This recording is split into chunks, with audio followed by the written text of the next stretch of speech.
I'm Ben Meiselas from the MeidasTouch Network. In connection with Special Counsel Jack Smith's criminal investigation into Trump's election interference, we can now confirm that Special Counsel Jack Smith's team has indeed met with the Secretary of State of Michigan to ask numerous questions about Donald Trump's efforts in that state to try to overthrow the free and fair election. By the way, including threats directed at the Secretary of State, Jocelyn. Benson. A new CNN article confirms that a meeting between Jack Smith's team and the Secretary of State of Michigan, Jocelyn Benson, took place as early as March of this year.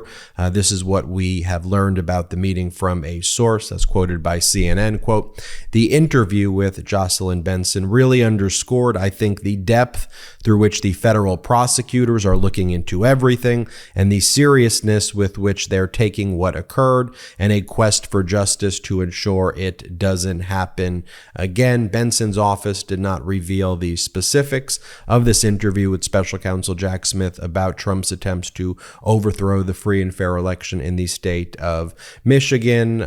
She has not confirmed to CNN or to any other sources about the types of questions that were asked, whether Jack Smith was present. But Benson did say that among the areas investigators seemed focused on was, quote, "the impact of the misinformation on election workers' lives and the threats that emerge from the various sources." Now, again, remember, Jocelyn Benson received many death threats. In fact, a mob of MAGA individuals were outside Jocelyn Benson's home as she put her kids to sleep, directly threatening her.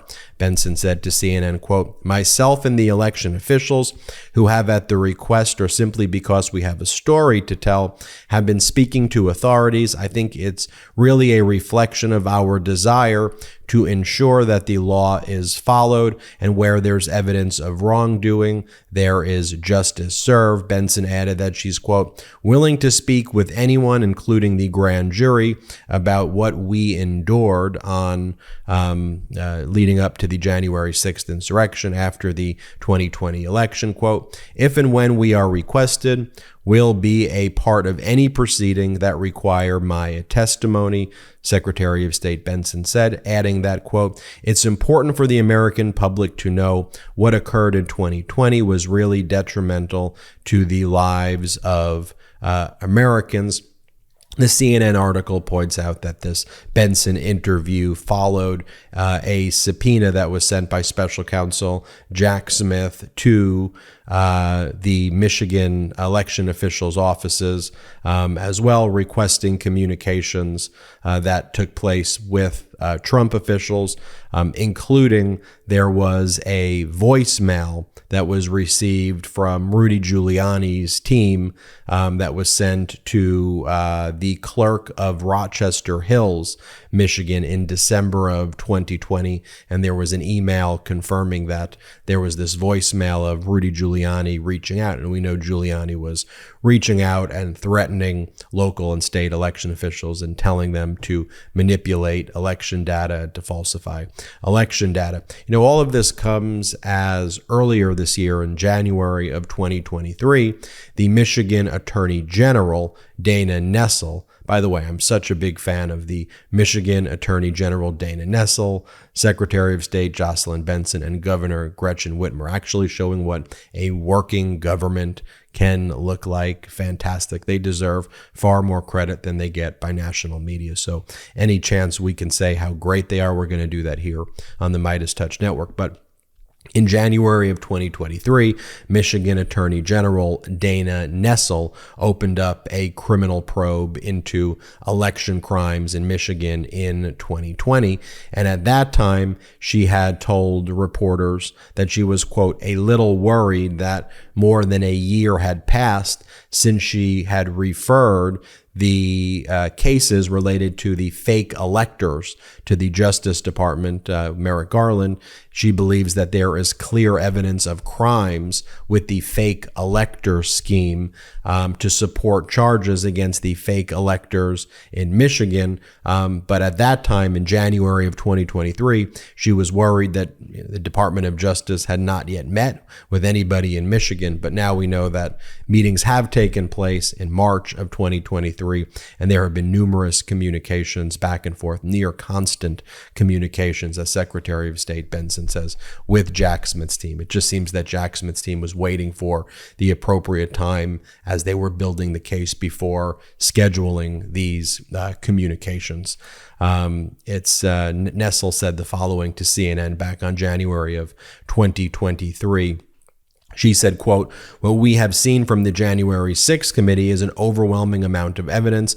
I thought there was already a substantial amount of evidence in that case, but now there is just clear evidence to support charges against these 16 false electors in the state of Michigan." She said, quite candidly, "Yes, we are reopening our investigation because I don't know what the federal government plans to do," she added. And at that time, the CNN reached out to the Justice Department, which did not respond. And of course, the fake elector scheme is becoming a major part of Special Counsel Jack Smith's criminal investigation of Donald Trump's election interference. It was always a very prominent part of the investigation, I should say. But it seemed that Special Counsel Jack Smith had kind of nailed down other aspects of the potential charges that he's going to be bringing against Donald Trump and Trump's co-conspirators, and then really homed in on the fake elector scheme, whereby MAGA allies of Donald Trump, many who were in state legislatures or affiliated with the Republican leadership of the states, which have been taken over by MAGA, affixed their signatures fraudulently to fraudulent electoral certificates and tried to have those electoral certificates counted instead of the real ones, saying that President Biden won in those states. Ben Meiselas here from the MeidasTouch Network. You know, my old mattress was very low quality. It would overheat while my fiance and I were laying in it, making for a terrible night's sleep. Then I discovered 8 Sleep, spelled EIGHT, sleep. It's been transformative. You know, I didn't get much sleep already because of all the work that I do. And I always see in the comments, Ben, you need to get more rest. Well, with 8 Sleep, it's given me the rest that I finally need. It's truly been transformative. During the summer, while it's super hot, you know, I'm used to tossing and turning or sweating in the night when I do get some rest, but not with 8 Sleep. The pod cover by 8 Sleep is going to keep you cool all night, all the way down to 55 degrees Fahrenheit. So you're going to wake up fully refreshed the way I am right now. The pod cover by 8 Sleep fits any bed like a fitted sheet. And this pod cover, it's going to improve your sleep automatically by adjusting the temperature on each side of the bed based on your and your partner's individual needs. The first time I slept in an 8 Sleep and it brought the temperature down was like the greatest feeling I've ever had in my sleep period. And every night I look forward to 8 Sleep. I talk about this constantly with my brothers, with friends and family. I say, hey, you got to get this 8 Sleep thing. It is so, so great. So it definitely gets the Ben Meiselas personal endorsement. I can't say more positive things about this pod cover. It's going to cool you down if you want it to warm you up, and it's based on the phases of your sleep and the environment you're in. It adjusts for you. I love the temperature control and that both me and my fiance can set our side to each of our likings. I wake up feeling refreshed after a great night's sleep, allowing me to start the day off right. It's got great technology too. It's got this app that tracks your sleep. And when you wake up, you get your personalized sleep report. Look, I've never experienced sleep like this before.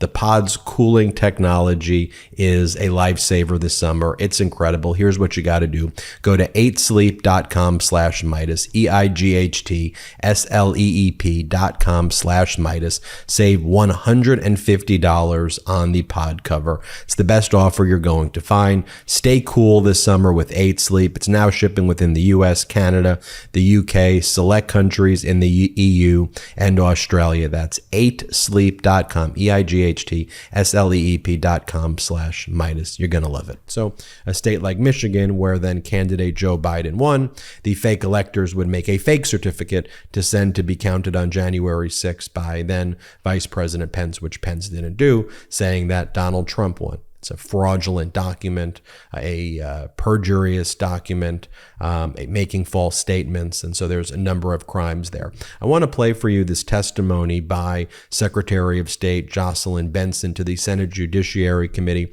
that she gave basically a year ago, talking about heightened federal laws, criminal laws that are needed against individuals like these MAGA stochastic terrorists who threatened her life and threatened the life of other election officials. That was the context of this hearing. But watch this impassioned testimony given by Jocelyn Benson. Play this clip. Chairperson Durman, Ranking Member Grassley, and members of the committee. As Michigan's chief election officer, my responsibility is to ensure our elections are accessible, safe, secure, and that the results are an accurate reflection of the will of the people. This is not a partisan role, and despite it being an elected position, it's not a political role. But it is a role that increasingly forces us, Republicans, Democrats, or independents, to endure threats, harassment, false and malicious attacks on our character and integrity, and sometimes even violence. I'm here today because we need your help. We cannot have a secure democracy if we do not protect the security of the people who administer our elections.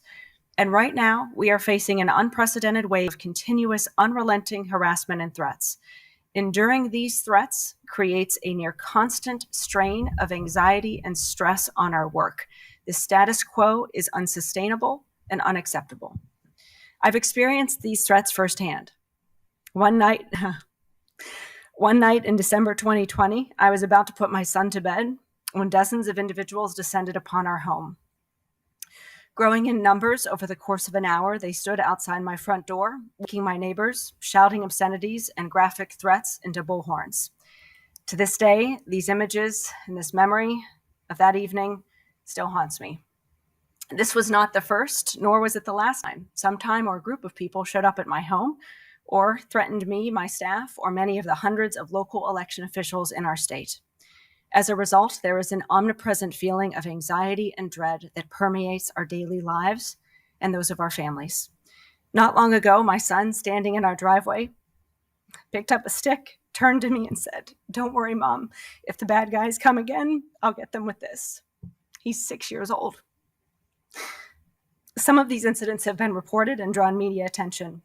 Many have not. From Rochester Hills clerk Tina Barden, she received a voicemail filled with explicit language threatening her family.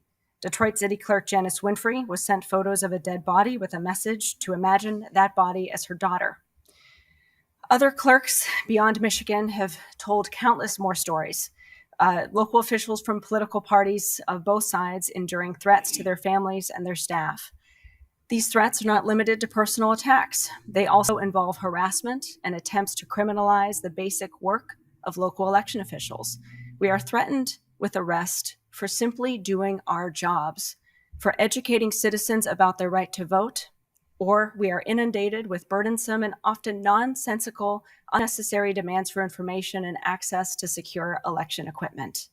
As a result, 1 in 3 election officials report feeling unsafe on a regular basis, and more than half fear for the safety of their colleagues in future elections. And this is why we need your help. I'm grateful that a group of your colleagues have reached bipartisan agreement on reforms to the Electoral Count Act, but that is not enough. Imposing stronger penalties on those who would threaten or harm anyone involved in election administration is an important step, as is extending the same protections for the personal information of election officials that has been considered or extended to federal judges. The bottom line is we need you to act because many states like Michigan are failing to do what is necessary to protect us. For months, local election officials and I have pleaded with Michigan lawmakers to set aside money to protect us, even after threats of violence and sometimes death are levied at us and our families. Despite months of specific requests and a budget surplus, they have failed to offer anything to protect us. So you, as national leaders, can do something to demonstrate that you're willing, not just to protect all of us, but protect democracy. Like many of my colleagues, I have spent my career defending and protecting the right to vote of every eligible citizen. That commitment has never wavered, and it will not waver now. But we need you to share that commitment with us. We need you to stand with us to pass new protections, additional protections now, before it's too late. Thank you for your testimony. So not only is Jocelyn Benson a critical witness to Special Counsel Jack Smith because she's the Secretary of State of Michigan, but also she was a target of the criminal cartel of MAGAs who threatened her life. This isn't normal political behavior by these MAGA Republicans. This isn't conservative speech. These are threats. These are crimes. This is terrorism taking place. It's fascism. It's idiocracy. And it's something we're going to call out here all the time. Good to know Special Counsel Jack Smith, though, has met with Michigan Secretary of State, and devastating news for Donald Trump, which is good for justice. I'm Ben Meiselas from the MeidasTouch Network. Hit subscribe. We're on our way to 1.5 million subscribers thanks to your support. Check us out at patreon.com/MeidasTouch. Wherever you get audio podcasts, subscribe to the MeidasTouch podcast. Have an excellent day. Hey Meidas Mighty, love this report? Continue the conversation by following us on Instagram @MeidasTouch to keep up with the most important news of the day. What are you waiting for? Follow us now.